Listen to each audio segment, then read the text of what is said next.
విద్యార్థి స్థాయి నుండే ప్రతి ఒక్కరూ శాస్త్రీయ దృక్పథాన్ని అలవర్చుకోవాలని ఆదర్శ హైస్కూల్ చైర్మన్ కరుణాకర్ రావు అన్నారు. శాస్త్ర సాంకేతికత విజ్ఞానాన్ని మంచి పనులకు వినియోగించాలన్నారు. శుక్రవారం కాటేర మండల కేంద్రంలోని ఆదర్శ పాఠశాలలో సైన్స్ ఎక్స్పో 2025 నిర్వహించారు. ఈ సందర్భంగా జాతీయ సైన్స్ దినోత్సవాన్ని పురస్కరించుకుని ప్రఖ్యాత శాస్త్రజ్ఞుడు సివి రామన్ చిత్రపటానికి ఆదర్శ హైస్కూల్ చైర్మన్ కరుణాకర్ రావు పూలమాల వేసి నివాళులర్పించారు.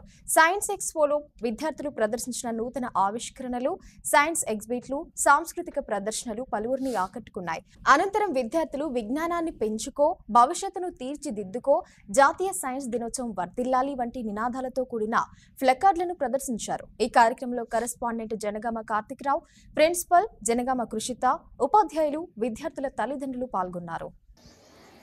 హలో